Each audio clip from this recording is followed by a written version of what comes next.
Autotrophs are primary producers. They make their own food. They capture the energy from sunlight or from inorganic chemicals and they store it in organic chemicals.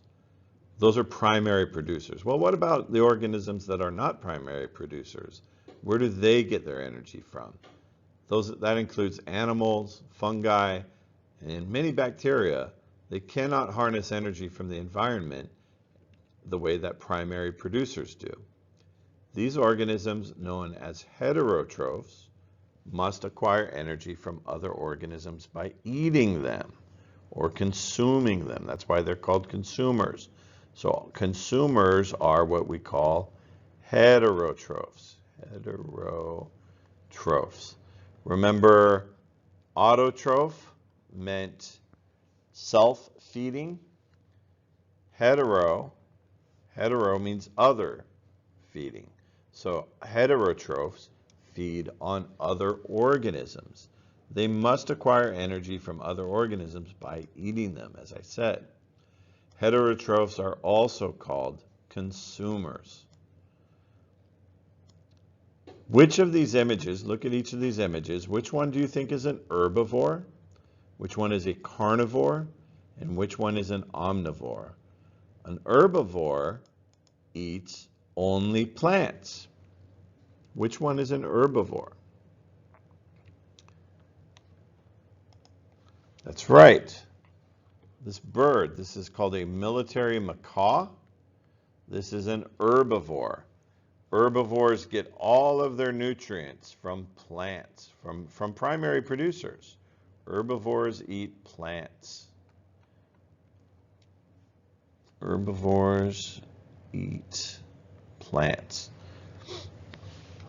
So they get all their energy from plant leaves, roots, seeds, or fruits. What are some examples of herbivores other than this macaw? You might think of cows, insects like caterpillars, deer. Those are all herbivores. How about carnivores? What is a carnivore? A carnivore is an animal that eats meat. They kill and eat other animals. Which one of these other two remaining organisms do you think is a carnivore? Well, we can actually see. We can actually see that this giant river otter is in the process of eating some kind of a shellfish. Catching and killing prey can be difficult and requires energy, but meat is generally rich in nutrients and energy and is easy to digest. So carnivores eat meat.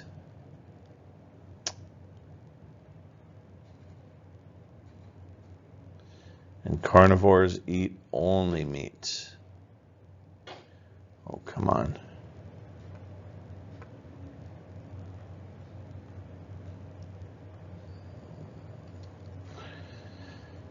Sorry, I'm having some technical issues. Well, just imagine that I wrote eat meat.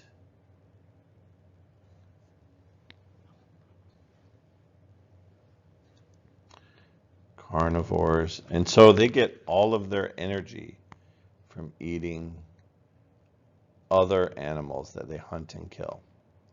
And it's important that you keep in mind that they are hunting and killing those animals. Carnivore, there are other animals that find meat to eat, and they are a different category, which we'll talk about next.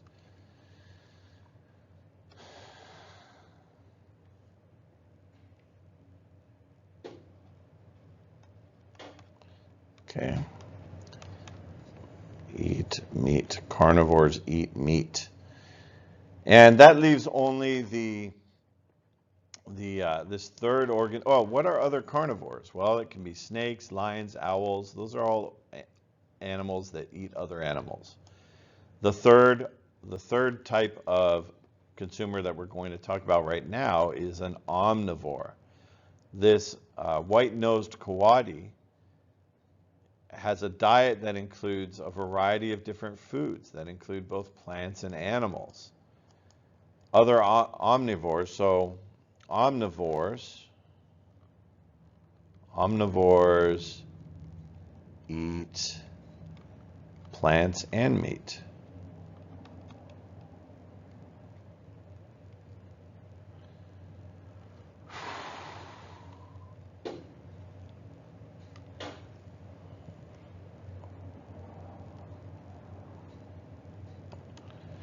So omnivores eat plants and meat. Other omnivores are humans, bears, pigs.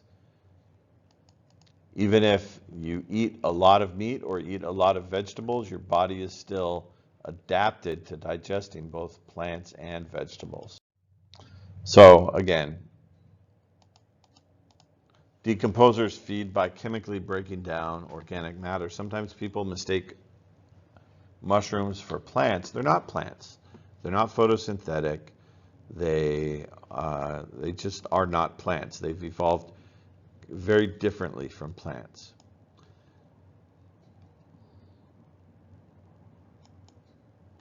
Categorizing consumers is important, but these simple categories often don't express the real complexity of nature. For example, herbivores that eat leaves often differ greatly from animals that eat fruits or seeds because they need different digestive systems and different energy requirements. The digestive system needed to extract energy and nutrients from leaves is very heavy. So this is not common in flying animals. You don't see birds that eat leaves, you see birds that eat seeds and fruits. Moreover, organisms in nature often do not stay inside these tidy categories in which ecologists place them. For example, some animals, often described as carnivores, such as lions, will scavenge if they get a chance. Many aquatic animals eat a mixture of algae, bits of animal carcasses, and detritus particles, including the feces of other animals. So these categories are a good place to start, but it is important to spend more time analyzing the ways that energy and matter move through ecosystems.